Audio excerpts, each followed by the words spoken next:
ready? Yeah. 5, 4, 3, 2, 1. Jiggy shit. Well, Jiggy people do Jiggy thing. Is that jacket on the way?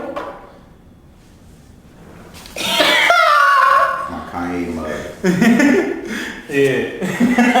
I just be mad for no reason. like damn, bro.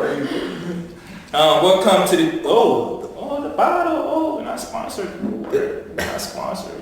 True. Can't get no free. Yeah, no free promo. No free. No free. Yeah. That's right. Get some clout. He said, "Respect my wine." Free promo. All right, let's get this party started. Welcome to the Jiggy Show. This is episode 4.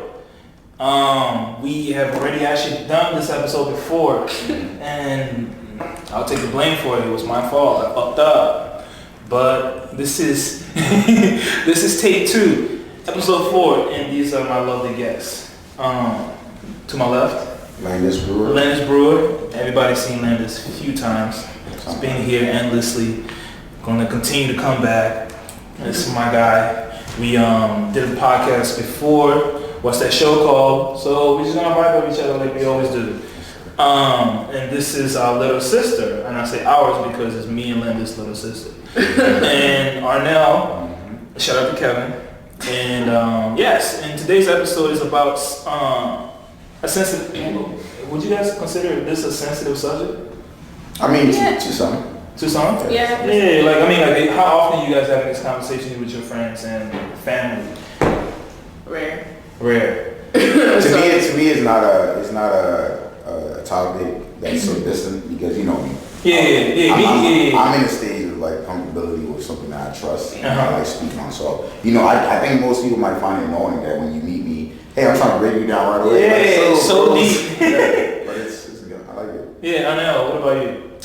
I think it's starting to become more consistent, but it's still like, for some it's an uncomfortable topic. Yeah. I mean, it's pretty uncomfortable, but we're gonna try to flip it and make the... Have you always had this earring? I'm sorry. No, I mean, I just switched it. I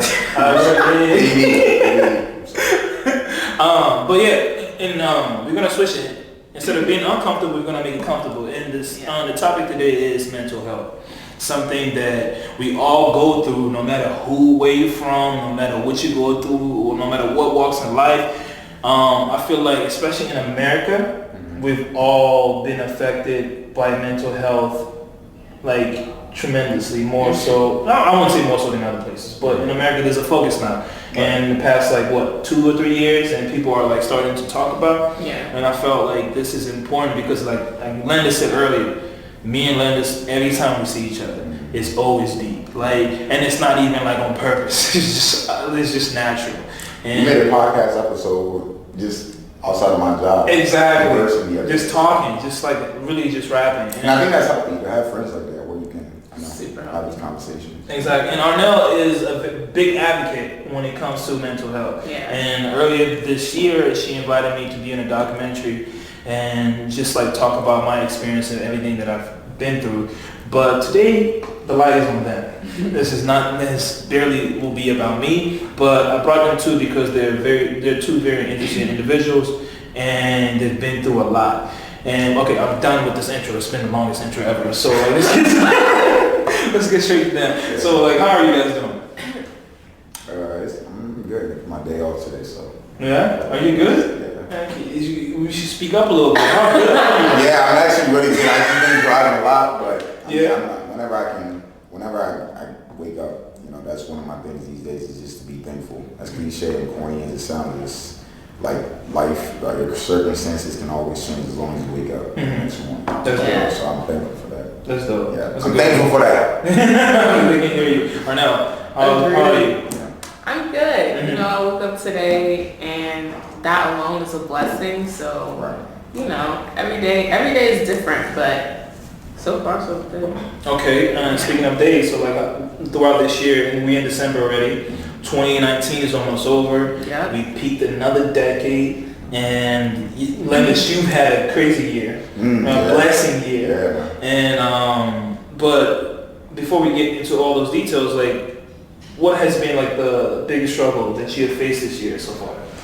I think just coming to some realizations about myself, especially when you involve yourself in things like counseling or trying to self-develop yourself, you have to go to deep depths, and you have to be able to become uncomfortable with yourself because there are so many things. Like, I had a conversation with a family member who remembered me from my crop, and she was telling me something about myself, and to me, I was like, really? But as I sat back, I could almost remember as she was describing it. But it was an unfortunate memory, but I guess I had suppressed it over time. So it's things like that happen. But yeah, so a bunch of self-reflection. Yes, self-reflection and real, like I said, just being real with myself. And as uncomfortable as it is, it's almost like you say, "What about the truth? It sets you free." Yeah, you literally become. You can think better, you can understand yourself better. Some of your insecurities are still there, but you know how to address it. You know when you're in a place where, usually, I get shy or I get anxious around this area. So you know a lot about yourself, and I think that was the most important thing about this year, was just becoming more, and I'm 21. So it just lets you know it can happen at any time in life. 17-year-olds get enlightened, or they get to a point where they're like, you know what? Something has to change. Right? I need to get real. So that's the kind of year it's been, and I had a son, so that's a blessing. It is a blessing. But prior to you having a son, you talked about you have to get comfortable with yourself as a man. Not many men do that. Not many men are able to look at themselves in the mirror and realize that I do have flaws, and I need to improve. I have issues and struggles, and we tend to suppress those emotions, how we feel about each other. Like, what did it take for you to actually look at yourself in the mirror and be like, Landis, you can do better, or Landis, you have an issue, Landis, you need to go to therapy, Landis, what was that moment? What did you have to do, and when was that point that you realized that I'm flawed? Right. I think I always knew I was flawed. I think what happened this year is, I wouldn't necessarily say I reached a breaking point, but there was a point where I got to in my life where I felt like I was not reaching my potential. I wasn't reaching my potential, and that's in all aspects of life, not even just in my career or relationships. But I was like, something's up, man. And what people don't understand is, with mental health is just a broad field. So, well, for example, depression. Depression is something that, like I said, some people live with depression for years and never know, because it's a society thing. Whatever we talk about, more people are going to pay more attention to it.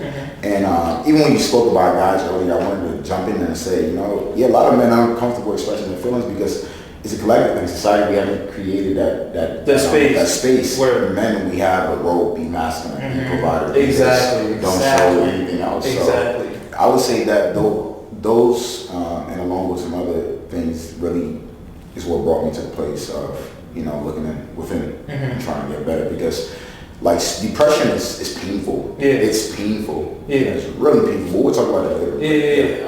Okay, no, don't mean to exclude you anymore. So how has this year been for you?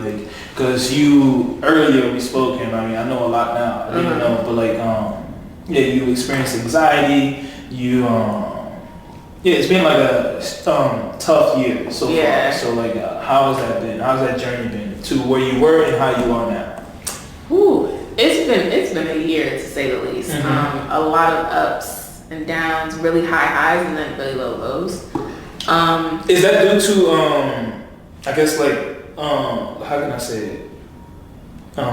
Chemical imbalance, and you not be able to diagnose or measure what's high and what's low? I believe so, and I think it also has to do with the things that trigger that in my brain. So especially recently, y'all know I just graduated. Yeah, sure. Congratulations. Thank you. For most people, thank you, I appreciate it. But for most people, you're I'm out of college, it's lit, turn up. Yeah. But for me, approaching graduation was probably the worst like season, like periods of my life. Why was it so bad? Because I was so, when you've been in school your entire life, I mean from preschool all the way to college. I didn't take no break after high school. I went straight to a 4-year university. And when it gets to the end of that journey where school's all you know, and you're about to be tossed into the quote unquote real world, it's very scary. Yeah. And I don't think college really prepares you well enough for that, for that reality. So for me, it was like, oh my God, I'm about to graduate. I'm about to be, school's so familiar, like, I don't know what life is without school, like, what am I about to do? And so I think it was, I honestly did a lot to even try to hinder the process. I thought about just taking a bunch of dumb classes just to stay an extra semester. I needed one class. Because I needed one class. Yeah. And it was, my advisor was like, you could take it over the summer and still walk in May. Yeah. But it was that fear that was, I mean, I know you just mentioned you were scared to get into the real world, but like, why was that fear so like major that you wanted to even take another semester? And why was it so? Because it was another semester to stall time. Okay, gotcha. Especially when you're about to be thrown into, I think the thing with anxiety is like, people who struggle with it, like the unknown or the familiar is not a comfortable place to be, like mentally. And a lot of the times if you have anxiety, you kind of plan your failures before they even come. Wow. So for me, it's like, I'm out there, like I'm thinking already before I'm even walking across stage, I'm like, I'm not gonna get a job. I'm not gonna be successful, blah, blah, blah. And imagine kind of just being like overpowered with those type of thoughts. And then people around you are excited about graduation. Oh my God, we're about to graduate. I'm going here for grad school, or I got this job, or blah, blah, blah, X, Y, and Z. And you're the only one who's like, bruh, I don't even want to leave. Yeah. That's the first time I ever heard anybody say they didn't want to leave Jersey. Yeah. So I was in that difficult place, and I think for me, it actually got really bad to the point where it's like panic attacks started happening. And just what does a panic attack for you look like? For me, it's, because when I'm thinking about panic attacks, I'm thinking about a little kid grabbing the remote and throwing it to the TV or something like that. Nah, that's a temper tantrum. That's an asshole. What is a panic attack? A panic attack for me, usually it starts off with like shortness of breath. Yeah. So it'll gasping for air? Not like gasping, but like I start to kind of feel like almost like everything is getting closing smaller. in. Oh damn. So then, you gotta breathe, 1, 2, whatever. And then, sometimes my chest will get like a little tight, or sometimes I experience chest pains. Wow. Yeah, usually I get like, I start to sweat. Really? Yeah, I can be a little shaky at times. It honestly just depends on the situation, but usually for me, it just feels like everything's kind of closing in. So what do you do in that moment, like when everything is closing in? Like, how do you get yourself out of that situation? To be honest, I usually have to like step away. I mean, it's never really happened in front of people. I think it's happened in front of people one time. But even when it's happening by yourself, like what do you do in order to like snap back and be like, all right, like. Do you have different coping mechanisms? For me, I kind of have to just sit with myself and my thoughts and breathe. Like, think about the things that I can control. Oh, word. Because I think with anxiety, it's like feeling that you have no control. So I think about the things that I do have control of, and kind of just like, force my brain to like think about those things and breathe. Do breathing techniques and stuff like that, like as that's happening.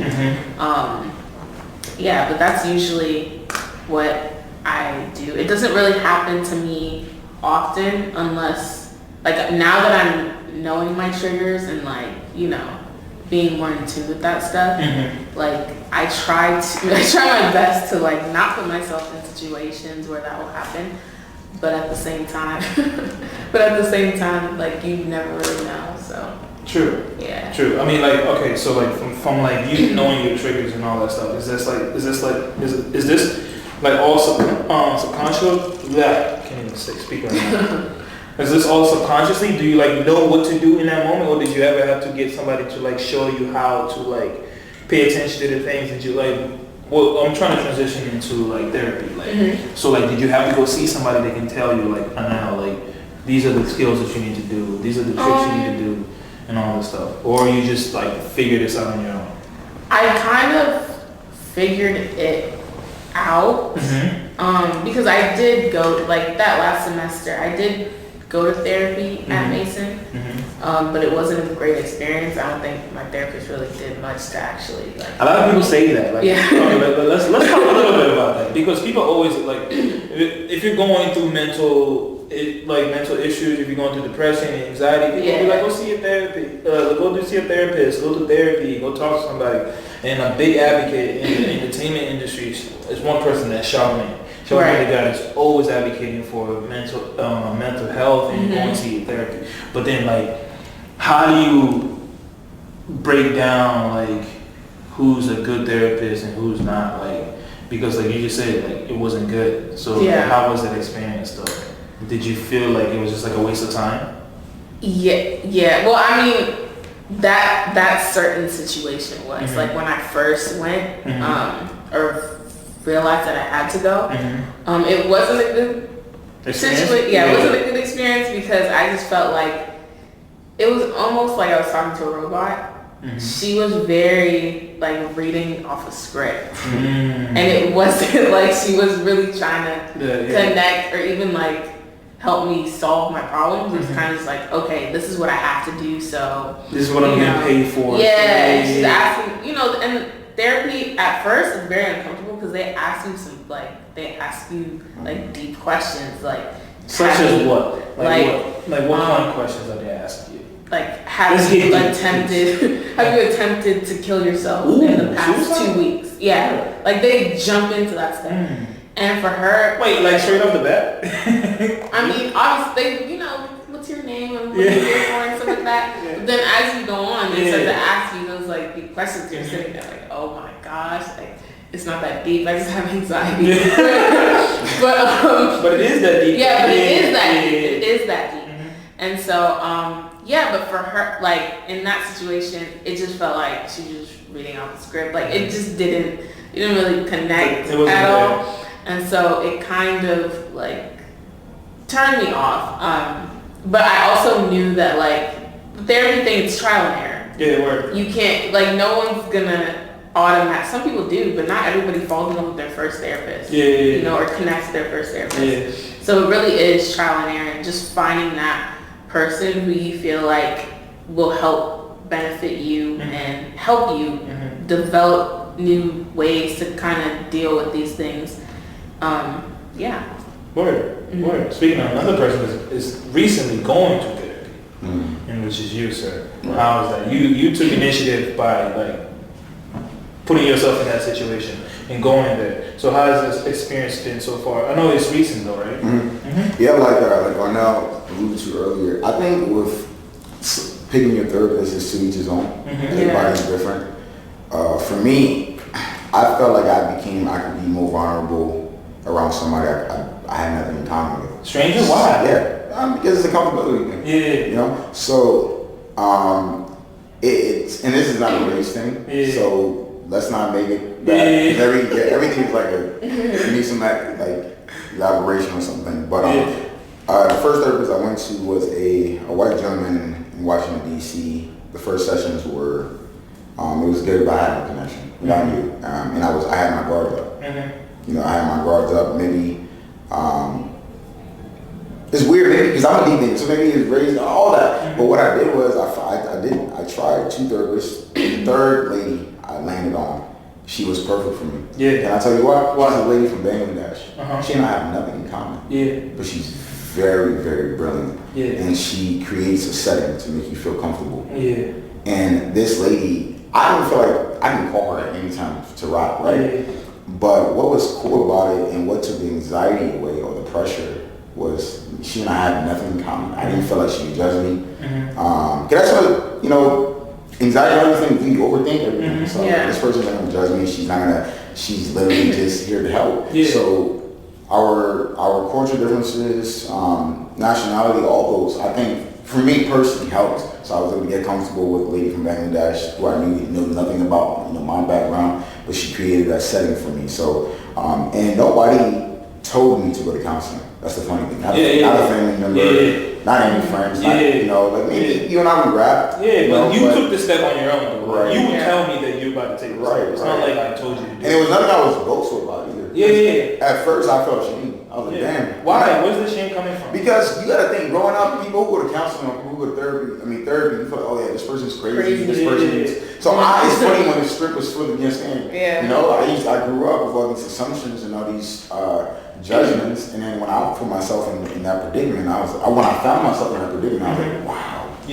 Like, it honestly, you get to have a new appreciation for the human strength and the psyche of like, listen, I'm about to do something that I've never done before. I'm about to open up. You gotta think, people in this world have secrets that they've never told a soul. Facts. You know, or they've had experiences that they've never told a soul. Facts. You know? Facts. So I told this lady honestly things that I never told. I would never say them on the show, but I told her some things that I never thought I would ever tell anybody. Or she's gotten things out of me that I never thought, you know, I would really tell my child. So it's definitely been an adjustment, but I know I'm trending in the right direction because I've tried every other method before. Like I told you before, I've tried substance abuse. You know, and I still partake in my fair share of, you know, like whatever it is. But I tried substance abuse. I tried sex. I tried having a partner with a girlfriend. I tried all those, and I realized I was just almost using things.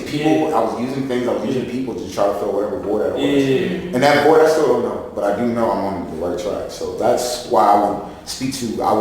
You know, I'm a big advocate for it, but I would tell anybody, and not everybody needs to go to counseling. Not everybody's traumatized. There are 7 billion people on earth who some have had a good and a safe upbringing. So not everybody, it's not for everybody. But the reason why I came on your show is to tell people that it's okay. Like literally, it's nobody's business. And for you to feel shame like I did, I can tell everybody it's ridiculous. There's no way to feel. There's no reason to feel shame about trying to better yourself. Because at the end of the day, Kenny, nobody in the world, especially when we start adulting, nobody's not going to solve your problems. People can listen, people can hear it, but nobody will solve your personal problems unless you took that first step. So that's where I'm at right now. But okay, both of you guys, I kind of like mentioned the same kind of thing: shame and feeling afraid and holding back and not speaking out.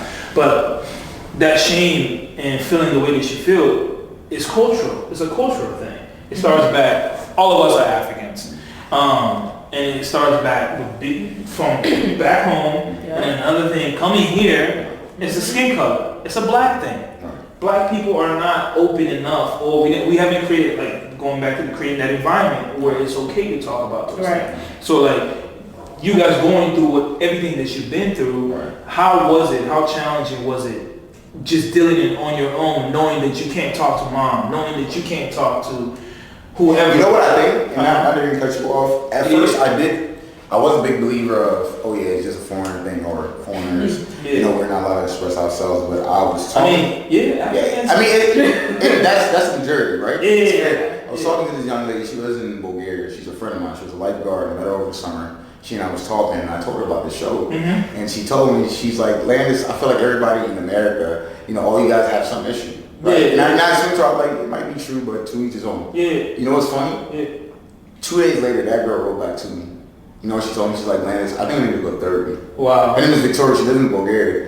And there's a totally different culture. And she said, after talking to me that day, I realized that I had not gotten over something that happened with a guy with me. And I'm still carrying that. And I had anxiety, I had all these things. So in my head, I wanted to hit her with, I thought it was just in America. I want to hit her. But at the same time, I understand, like, it's very important in moments like that. You don't shame somebody. You come to you and say, listen, The fact maybe I wasn't ready to admit that at first. Yeah. Maybe, in Bulgaria, they don't have feelings. Eastern Europeans are like, they don't do feelings. So I understand the culture that she's in. So, but like I said, it's when people come to you in times like that, the worst thing you can do is make them say, "Oh, I told you." And I told her, I'm like, Victoria, like I understand. Yeah. Like, I'm nobody to judge, but I understand. She wrote me a whole paragraph. I was driving. I finally sat back and read it, and I was like, "Oh yeah, this girl needs counseling." Yeah. Like when she told me everything, and it just made me realize that although in some cultures it might be more,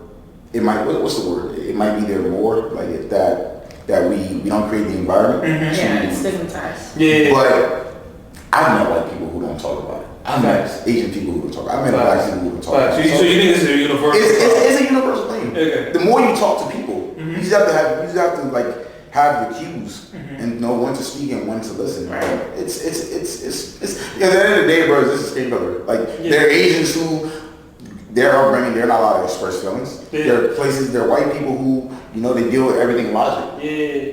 Everything has to do with logic. Yeah. So, one of my good friends who grew up in wrestling, his little brother, I would never say his name, but he's dealing with depression right now, and I saw it. And the reason why is because growing up, these kids got everything. Their parents gave them everything except time. Crazy. And alcoholism runs in their family. Yeah. So Lucas,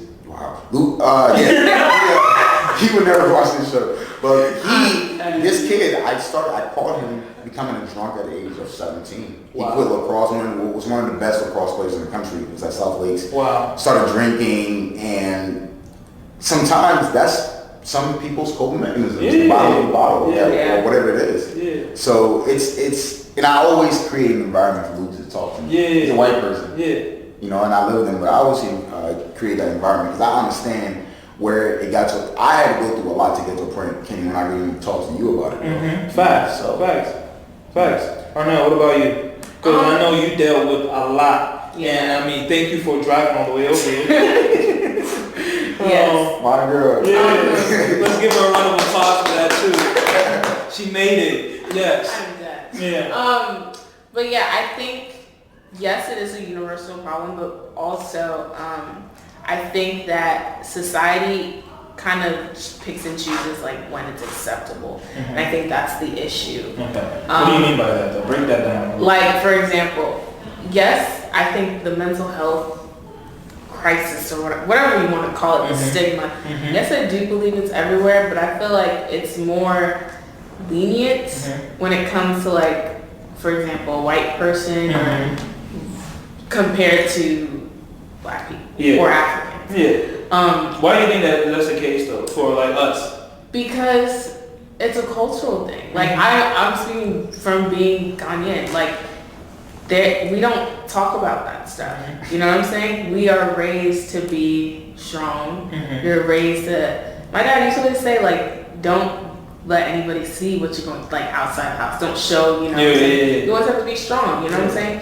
And that's what he was taught. You know what I'm saying? So, and I think a lot of people don't realize that trauma is passed down. So like black people are dealing with trauma all the way back to slavery, all the way back to colonization. You know what I'm saying? And it's kind of just. And everybody, I don't mean to cut you off, but like when that comes about and people do say that and people just think that we're just trying to make like some type of excuses and we're just trying to like get some kind of sympathy, but the fact that like that shit is real. Like, it's real. Yeah. You know what I'm saying? Yeah. And it's like, for example, I know for me, I used to, especially because I've been dealing with anxiety for a long time, since I was like probably like 6. But I never knew what it was. It wasn't until I got to college where I put a name to the situation, because I always knew that my thought process was very different. I used to worry about things that the average elementary school kid is not worrying about. You know what I'm saying? Yeah. So safety patrol belt. Yeah. So it's like I always knew that like something's a little off. But, and I've seen that down the line, like in my family. But obviously they don't pay attention to that stuff. So it's like it's just we're gonna leave that over there and kind of just live our lives like this. You know what I'm saying? And so where was I going with this? The stigma. Yes, the stigma. So yeah, we're products of what we've been taught. Our parents have been taught to, be strong, address those things. So it's like, you're just going to keep passing that down. You know what I'm saying? So but yeah, for them, like, not understand, because I've tried to talk to them about it. Obviously, like, y'all know my situation with driving, like just me getting my license, that was a whole mind struggle. You know what I'm saying? It was tough. It was tough, and I'm still battling through that. How is that now, though? Like, how free do you feel driving? I'm not 100% there yet, but I can say the improvement has been drastic. I used to not drive within a certain radius of my house, literally. Yeah. So now, like, I'm able to drive. Like, the other day I drove to Woodbridge for the first time by my entire self. I would never. Wow. Like 2 months ago? Nah. that wasn't me. Yeah. So it's like, I'm getting better. The highway's a little, I'm still, working my way up. But even with that, like, I was trying to explain that to them and they didn't understand. And I was getting a bit frustrated, but it's like, it also comes back to that, like, you can't be mad because they don't know. You can't be mad at people for their ignorance. And it's like, in our culture, we're told to kind of just, like, pray it away or go to church. You know what I'm saying? Yeah. Or even, like, I know for me personally, I've had people, like, almost shame me and saying that, like, my relationship with God isn't, I guess, strong enough because I deal with this. Like, Christians don't get depressed and Christians don't get anxious. And I'm like, what type of sense does that make? Why do we treat things like pain that people can't physically see as if it's non-existent? But, like, you're not saying a Christian can't be a diabetic. You're not saying a Christian can't have cancer. You know what I'm saying? So it's like, if a Christian has cancer, what you want? They go to chemotherapy. But if I, as a Christian, because everybody knows I love God, so I as a Christian decide to go to therapy, it's like, well, why can't you just talk to God? And I'm like, God is the one who's telling me to. You know what I'm saying? Like, you gotta pick. You can't pick and choose. You know what I'm saying? And also, if we really want to get into, like, the spiritual, like, you can't. Even Jesus himself, he didn't just pray and things fell from heaven. He prayed and he did the work. Right. So it's faith without work. Exactly. So it's like, yes, apply your faith, but also do the work. And when you do that, God will meet you. In the middle. And I've seen him do that for me. So I think that's my biggest thing, like, taking that shame away from what you were saying, because I feel like, especially in our culture, we do feel that shame, because it's like, you automatically think, and especially with Africans, everything is so spiritual. Like, dog, you could just you see a cat walking, it's like, oh my God, it's a witch. Like, what? You know what I'm saying? Not everything is spiritual. You know what I'm saying? Like, you gotta understand the difference, and that's kind of been my whole goal with everything. Just explaining to people, like, the difference between the spiritual and the medical, because there's different. Yes, it's spiritual, but there's also a medical side that people can't control. So you should not shame people for dealing with that. Period. Facts. Damn. Yeah, that is real. All you pastors and all you churches out there, do a better job, man. Like, understanding the people in your house. But anyways, I think it all just comes back to educating. It's lack of information. It's lack of information. Gotcha. That's why things like this are so important. Like, giving people the platform to talk about it and just educating people, because that's what they need. Word. All right, that's dope. Okay. Also, like, going back to Landis, you mentioned that you're a father now. Okay, so how has that been for you? How challenging has that been for you so far? Or if it hasn't been challenging at all? How's that experience been for you? Like, you dealing with your own personal problems, knowing that you got somebody else now to, like, that comes way before your needs. Right. So, like, how challenging is that? Well, I think my having my son, and I think I should have said this earlier, but that's probably what made me start addressing myself. Just and like Arnell touched on, I come from a Liberian Ghanaian household where, once again, things like that, like discussions like that, are unhad. They're not had. You are told that you go to church, you pray, and God will get rid of it. But like she said, it's I got past the anger with my parents because you have to. We're blessed to live in another time period. And that's one thing I try to remember when I get with my folks. When I get frustrated, I'm like, my folks literally grew up in the late 60s, 70s, in a totally different time period where the what they did to try to overcome some of their personal, fears or struggles was, what they were told to do was pray, and hopefully there's some people who believe in witchcraft who will do that and all that. And what I think that some of our parents, especially foreigners who come here, they have to realize that you have to adjust. You have to adjust. It's a different time period. We have more information now than we've ever had. The internet has changed the entire ballgame of, not just mental health, but just awareness in anything. So I think not wanting to repeat history with my son is what made me actually really start paying attention to repeat. It's not saying not wanting to repeat it. My son, like my son, man, I wish. My son is like, I hate to hype it, but my son, and I feel like most parents feel it, but my son is one of the most interesting people to watch develop. Speaking on that feeling, I hear parents always say this about their kid. Like, where does that feeling come from? Well, because especially if it's your first child. I have never raised a human being before. I had just come into adulthood. So people observe me develop. So some of the things that even my son's mom, she and I, we do a good job co-parenting and trying to balance, what information and stuff goes into our son's head and mind. And she, had a rough past too. So I think the blessing in our son's life that maybe God blessed him was having two parents who went through things. It's crazy how sometimes God works. For somebody who's not super religious, I see God, bro. Like sometimes I look back and I'm like, man, it's crazy that maybe my son's destiny was written. It's sad that me and his mom had to go through so many experiences and challenges to maybe bless his life. Like I can say the same thing. My parents, they don't understand mental health. They don't understand a lot, that, when it comes to just a human being and understanding, but they made a lot of sacrifices to get me to America so I can have the opportunity.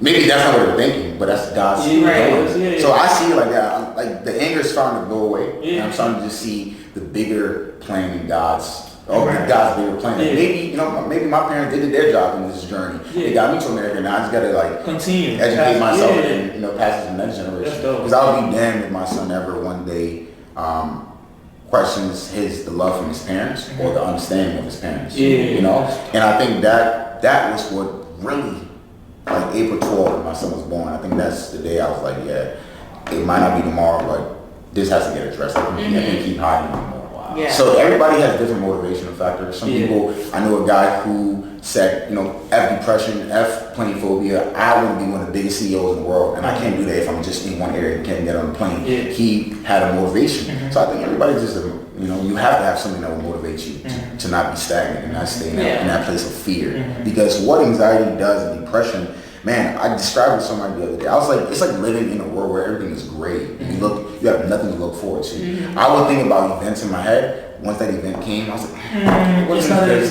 So it's like you lose interest in so much. So that's why I think, like my son really was my blessing to me. Like this, So everybody has their own thing. There is not one way to deal with depression. There is not one way to get self-help. We're 7 billion people on earth. There's so many different ways, mental health can be addressed. But like Arnell alluded to, we have to give that space. And now I'm proud of society more than ever. There are some people who are still tugging against it, but it's here. The time is here. The time is not. The time is here. I mean, people are dying. People are great people. People are committing suicide. At early ages, like 8. Like the suicide. The highest rate of suicide is male. Is a young man. Like pressure. Men are committing suicide. So when I got that statistic, I was trying to digging like what is going on in these guys. And America is full of stress, man. Yes. If you're not, even like the billionaires, they have stress. The stress that's in America, and I think that's what that girl was alluding to. The one who said, "Oh, you guys are struggling in America," is because unlike most countries in the world, America is a system, it's structure. In Africa, you don't go to work 7 days a week, 4 or 5 days. You know, there's some time you go to work, you know, everybody gonna eat in some way, or you know, you start. So there's not like there's that no much pressure. Yes. Like once, like in Africa, when you graduate high school, it's not mandatory to leave the house and go find a living. No, some kids stay home until they're married, 27, and they get nurtured, and that's what I'm saying. There are some African parents who are in tune to this. It was just about what's been there already. So it's a good time, man. I know when we're talking about mental health, it's not a good subject, but it is a good time right now. More than ever. You know? That's dope. And like Leonard's mentioned motivation, which is dope, and I like that, and I appreciate you mentioning that. And now, what was your motivation to even like, I gotta go see a therapist, or I gotta start talking to my parents? Like he had his son, and then that transition to him being the person that he is now. So for you, what was your motivation? Becoming, he's still not there. He's still going on the journey. Well, like for you, I think for me, it was almost like a revelation that, it's okay. Word. Because I remember like the day, because I wasn't kidding when God told me to go to therapy. Like that actually happened to me. That's real. Word. And I was walking around campus, and it was just like, I felt like the world was just crashing down. And then, I was literally like on the verge like of a breaking point, like just mentally, I was just like over it.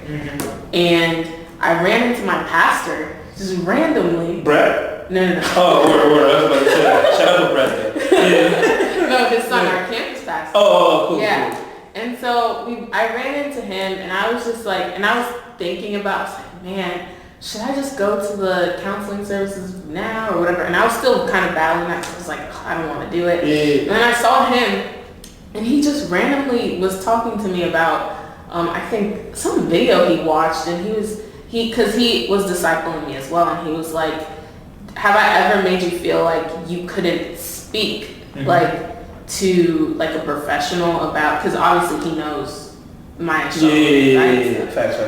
And I was like, I mean, not really. And he was just explaining just talking to me about like he finally, like, I guess he had gotten a new revelation about like therapy and how it could go hand in hand with like, the spirituality stuff. Like it's not wrong for a Christian to go seek that professional help. You know what I'm saying? And it was just so random how he talked about it.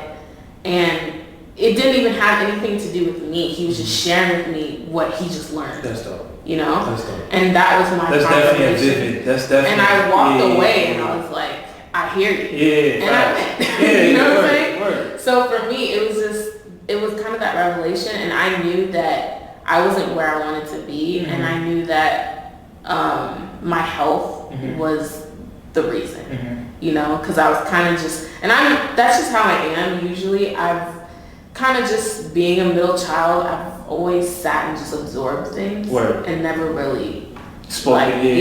So that's just how I am. Y'all know I'm very introverted.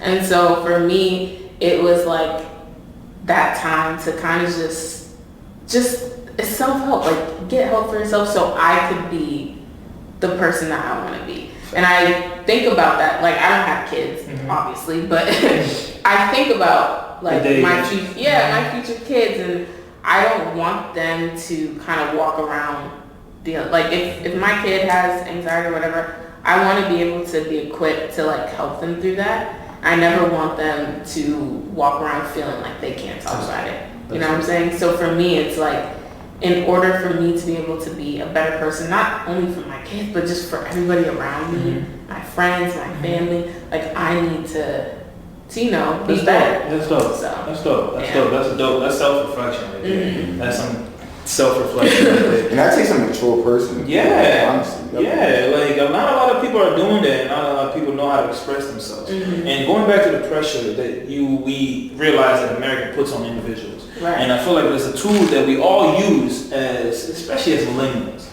We use this tool that I feel like is a good and bad, but I feel like a lot of people suffer through and that social media.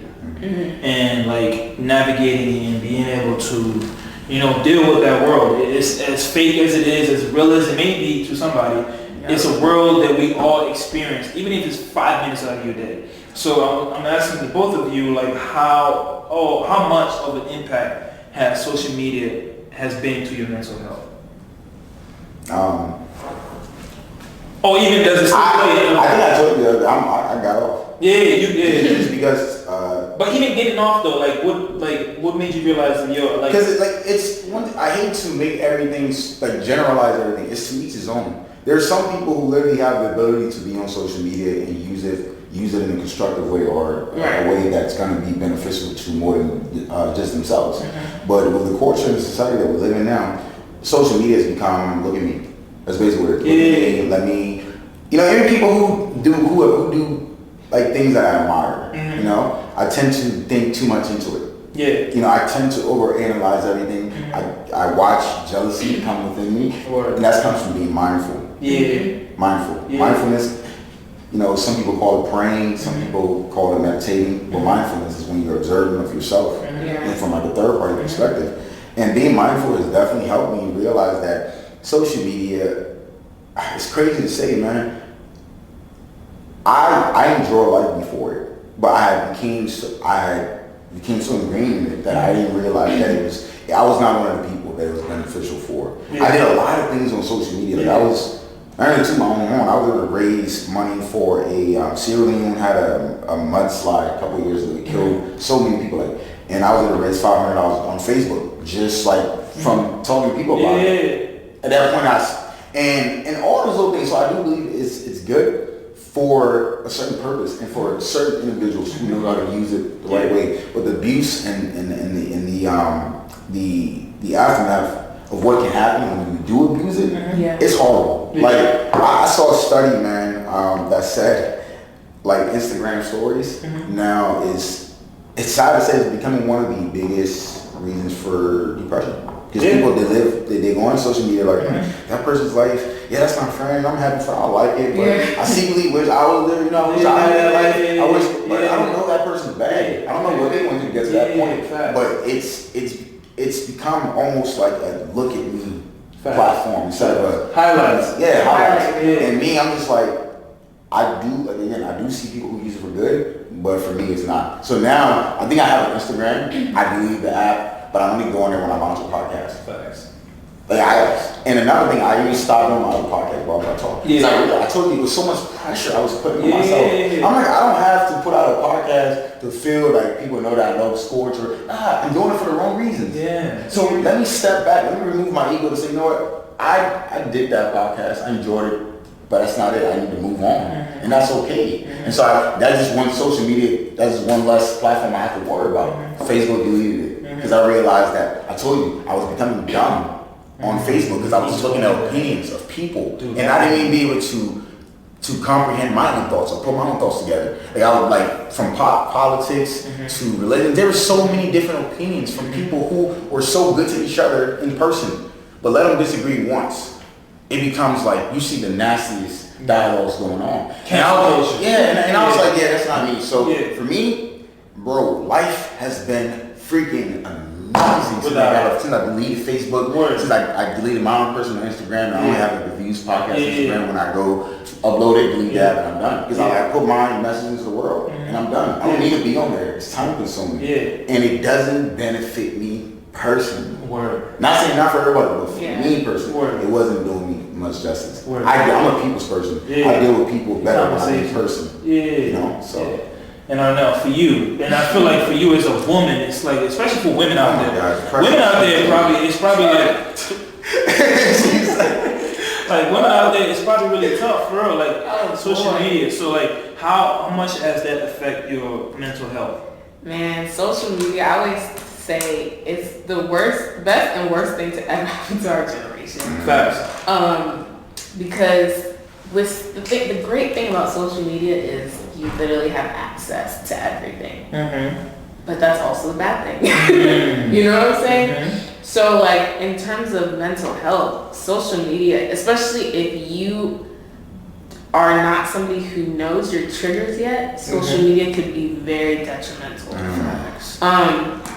I know for me personally, I have my moments where it's like mentally I'm like I can't be on social media because it will just destroy like my confidence, like everything. Because you're just scrolling down your timeline and you can see, oh, this person you know is vacationing in Tokyo. She's my age, living her best life. Has her own household, blah, all that stuff. Or these days, YouTubers who are like 12 and are making $1 million for doing things like ASMRs. Speaking of YouTube, if you're watching my shit, man, subscribe to my shit. Subscribe to my page. Yo, I'm sick and tired of saying this shit, yo. My shit, it's like, alright, keep going.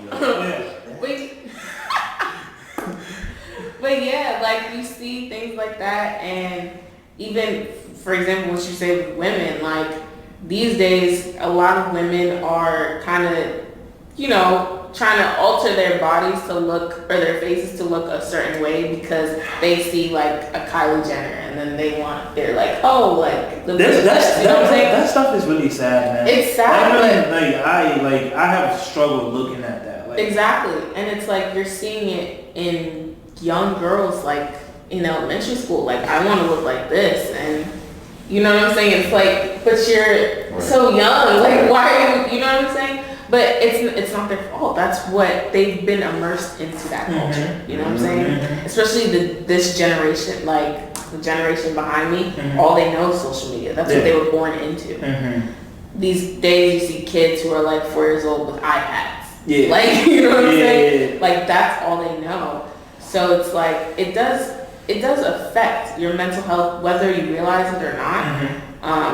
And I know for me, like for example, I'm a blogger, you know what I'm saying? And I follow a lot of other bloggers, you know, lifestyle bloggers, fashion bloggers, whatever.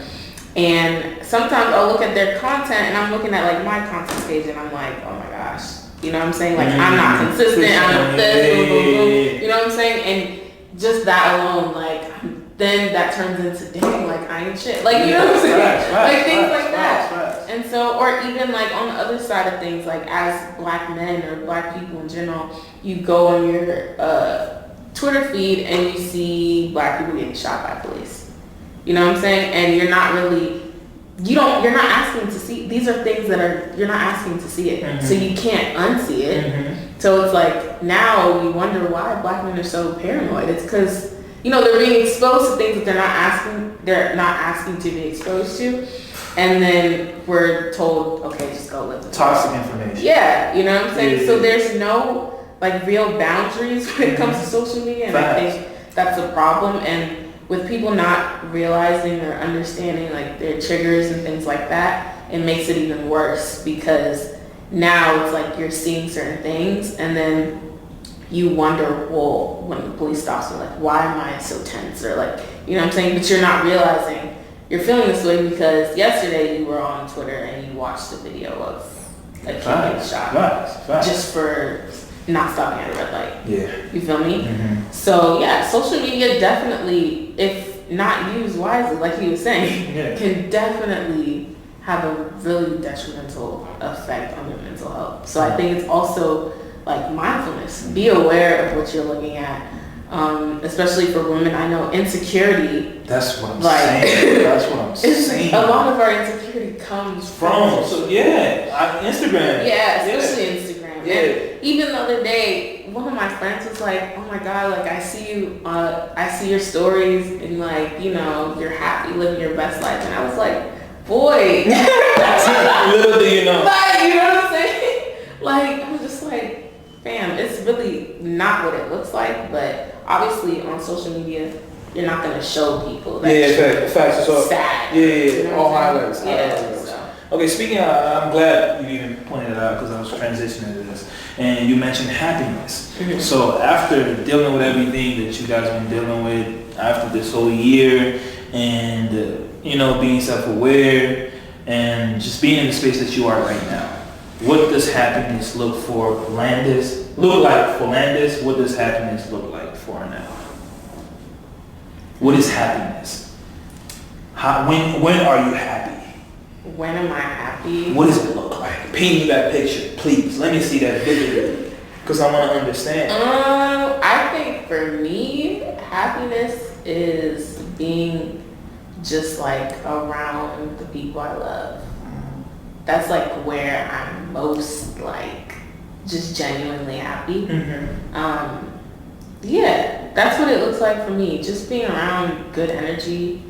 I'm really close to like my family. Like my cousins are like my siblings to me. So like any opportunity I get to just be around them is like, for me, it's like heaven. Yeah. Like I just love just being around them and being able to hang out with them and stuff. So that's what happiness looks like for me. I'm more so, because I've always said like, I feel like happiness is very temporary. Yeah. I want like joy. Genuine joy. Okay, let me rephrase the question then. What does joy look like for you? Joy, I'm still trying to figure out what joy looks like. Word. Honestly, Because I'm happy. Yeah. A lot of times, Yeah. but I'm also it comes and goes. Yeah, it comes and goes. Yeah. But I want like genuine like joy and peace, where it's like no matter the situation, I'm still good. You know what I'm saying? I won't let my situations determine like how I feel. Yeah. So that's what I'm looking for right now. Word. But yeah. What does joy look to you? I'm not even gonna say happiness. Joy. I have two things to say on it. First, I think as humans, our nature, we're social creatures. Yeah. So we usually thrive when we are probably around people like that we love. You know, I'm gonna be a nerd now. So I was watching this TED Talk, saw this other experiment, and this guy was discussing this, and probably you guys have heard about this. They did a study when they tracked 10 people from the time they were about 7 years old to the time they were 80. And this 80, you said? Okay. In this experiment, different scientists had to like take over at certain times because people died and sometimes they died. And what was the most intriguing thing I found about this study was that it says in this study of almost 80 years of analyzing 10 individuals, following them, interviewing their friends, their families, their employers, just everything, what they found that brings probably true happiness to people is having healthy relationships. Like seriously, it's not about the money.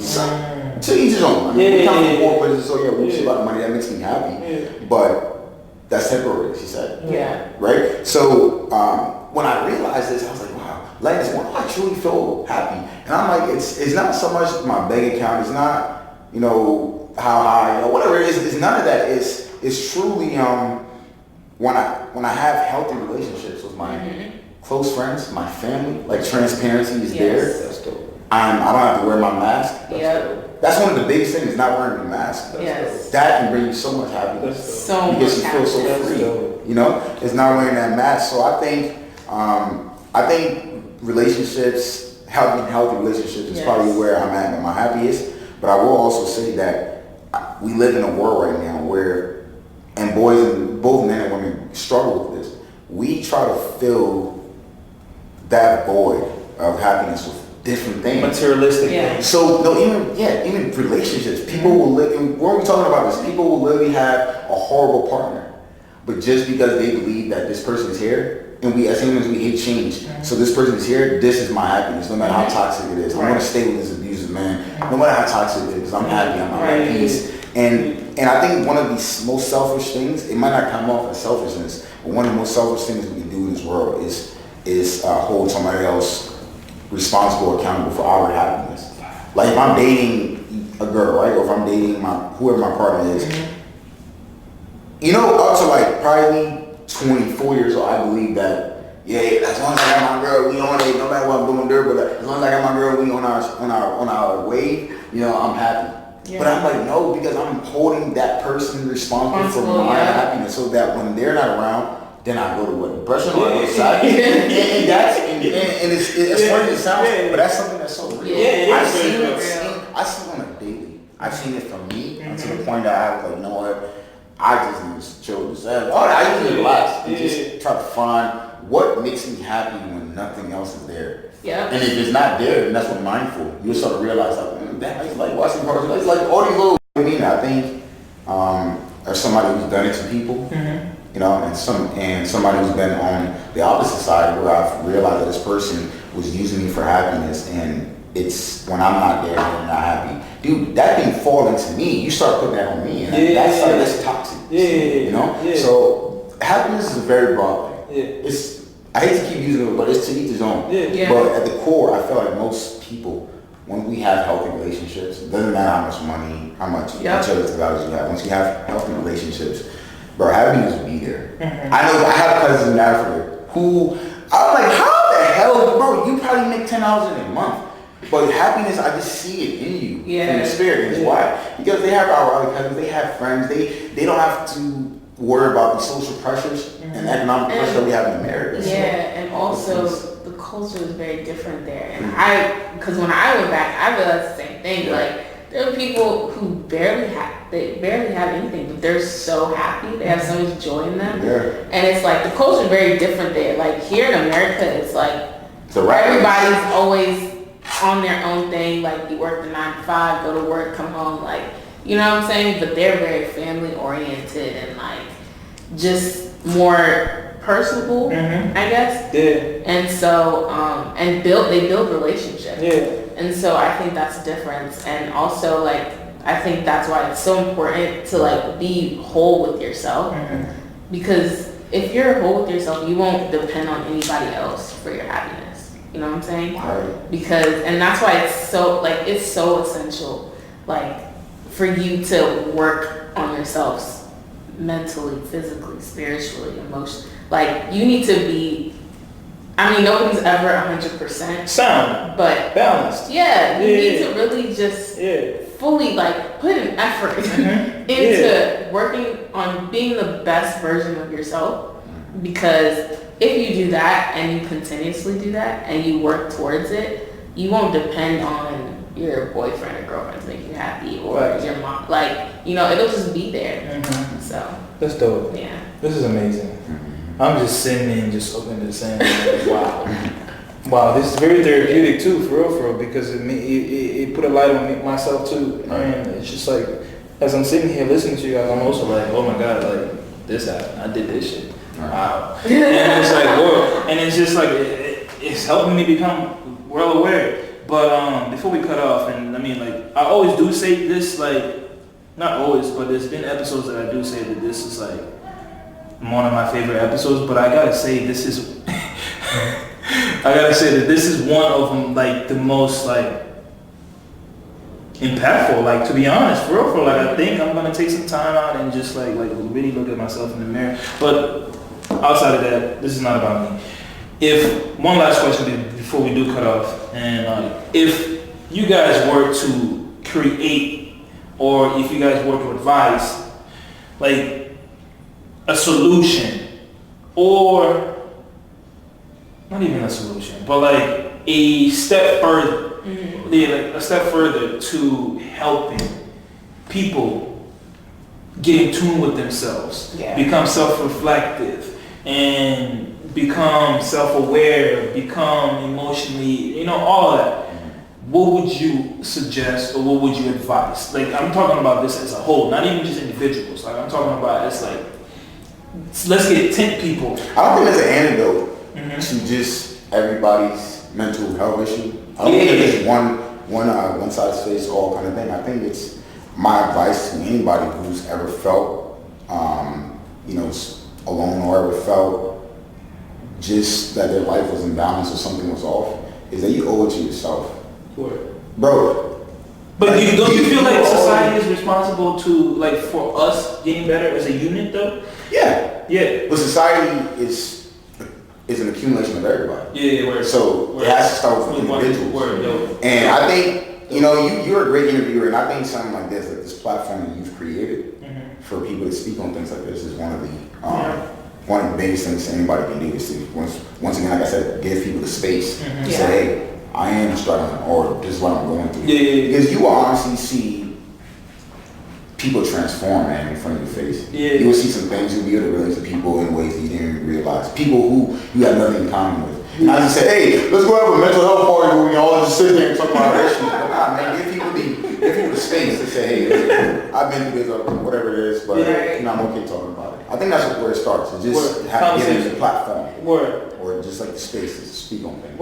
Instead of like me having to feel like I have to like secretly text him, hey, so I'm on this, like, nah. Nah, but if you do, text me, please. I'll call you. Yeah. I'll talk. But Arnell, what would you like suggest? I think. Also, I want this suggestion to go for the people at church too. Yeah. Not throwing any shots on Yeah. But I think that first we kind of have to remind people that it's okay not to be okay all the time. Right.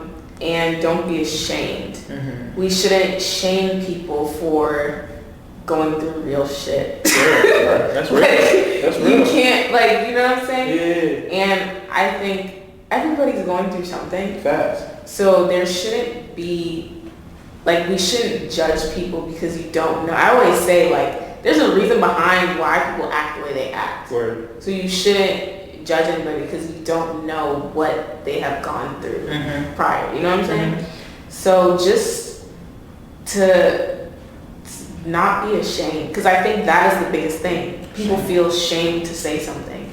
And that's why, like Landis said, like, things like this are OC important, because the more that people talk, it's going to become a domino effect. And I always tell people this.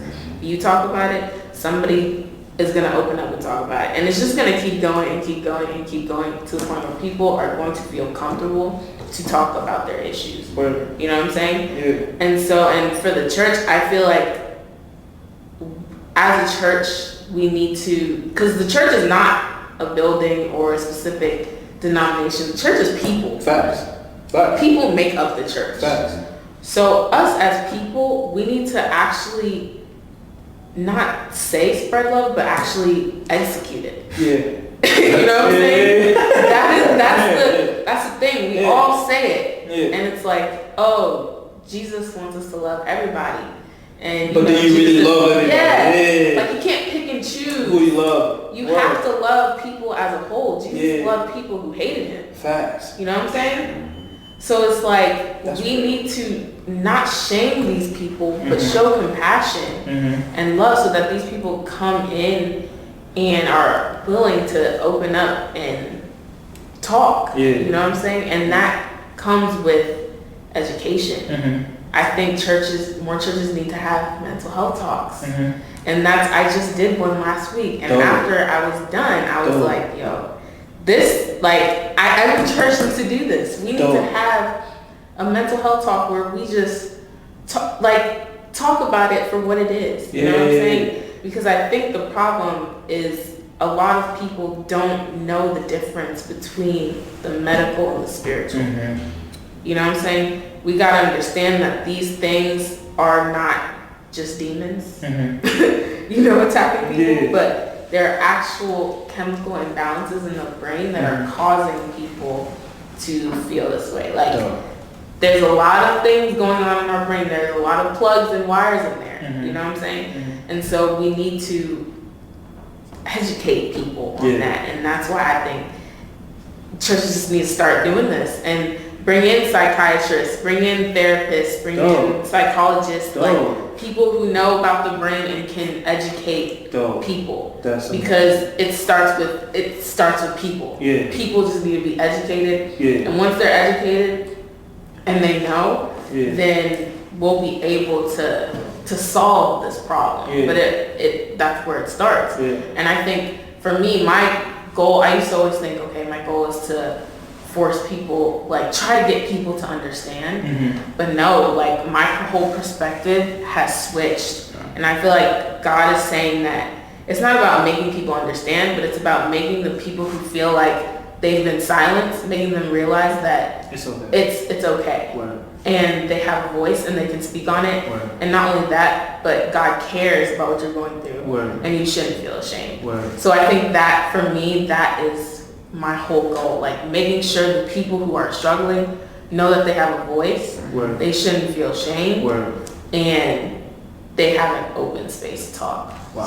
So. Wow. And you know what's funny? Like, speaking on the church, I think also has a huge responsibility in the world, because the church, it's like, I think from what I've seen in some places in my family, I come from a huge Christian background, bro. If I ever told you, like, growing up, I had to like know a certain Bible verse every morning, doing devotion. Right? Yeah, bro. And something I kind of stepped back and realized this, and some of our parents and the elders who were taught the Bible, they need to realize that they need to sometimes like take the variables outside of the Bible stories and know that, bro, not everybody needs to see Noah build an ark. Not everybody but those things, they were used. I mean, they can still be used in today's lessons. But people get so caught up on, maybe it might be the elders, but people get so caught up on, so now in the Bible, the miracle happened when when the water came in, wiped away everything to earth. No, but that could be a metaphor for something else. And I think once the church, because the church, man, it's gonna be a down to go back to church soon, because I'm feeling it. It's something that needs to be done, bro. There's people there that feel so isolated because they feel like the only way they can be blessed, it has to happen in like the biblical way. No, that's like to me, that's one of the biggest lies. Because I believe when you read the Bible, man, the Bible will literally, if you live by it, you will be one of the best people on earth. But we get I have family members who literally get so caught up on the actual events that happen in the Bible that they believe that's the only way that God works. When no, like come on, realistically, how can that be? Like, God is everlasting, He's of all time. So that's why I was like, I think the church has a big responsibility more than ever, especially with them having a place where most people go to congregate, to converse and share their ideas and learn. I think we have to put a big responsibility on the church to say, listen, you guys have to start like changing some things up or opening up people's minds and just start keeping people in this square of like, this is the only way to God. This is the Like I love, like, one of my favorite pastors. It's weird. It's this dude named Stephen Furtick or something. He had Evolution Church or something in North Carolina. I don't go to church, but I love to watch this dude because I learned so much about life. You know, God of course, but so much about life.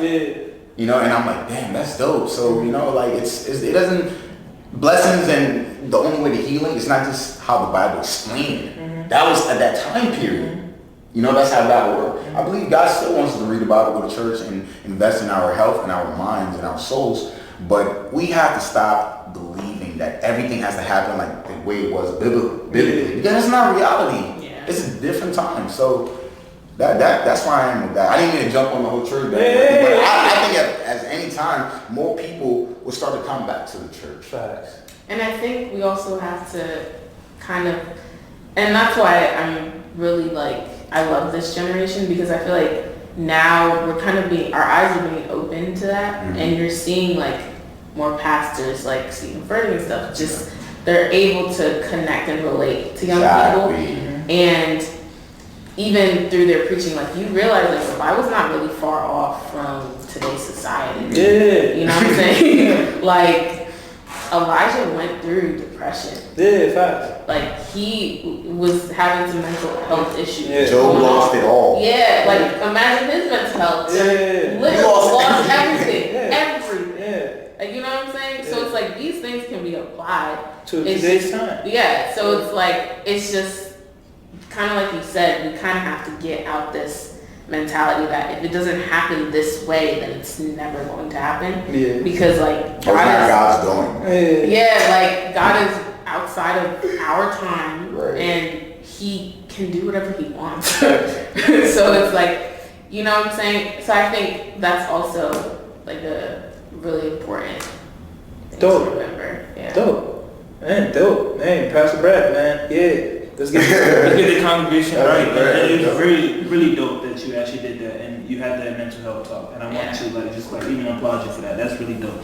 And I mean, I want to applaud both of you for like sharing and expressing and just being real and just being like vulnerable. And vulnerability doesn't mean you should have to cry or anything like that. Just be yourself and be able to like educate and just sharing this information. And I think this is a useful tool. And for people that are out there watching, like, man, it's okay. It's really okay. It's okay not being okay. It's okay not having all the answers. It's okay to call a friend. It's okay to go see a therapist. It's really okay.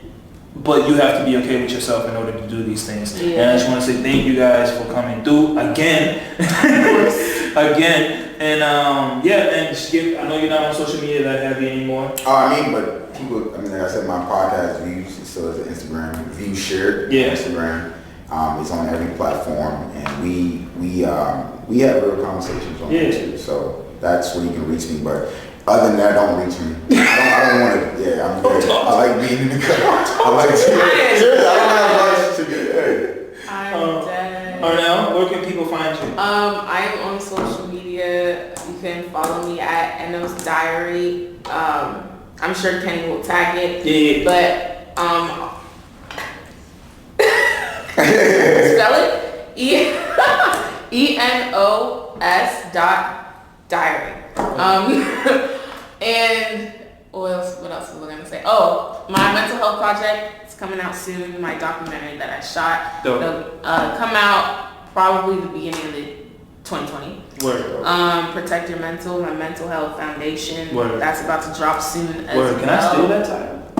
Can I steal that title? Okay, no. I love it. Yeah, that's about to come out soon, and look out more mental health talks, more mental health awareness. Yeah, you'll see me. Yeah, word. That's all I got for you. That's all we have for you. And this is episode 4. And thank you for everybody for tuning in. And again, subscribe to my shit. Subscribe, please. Damn it. And that's it.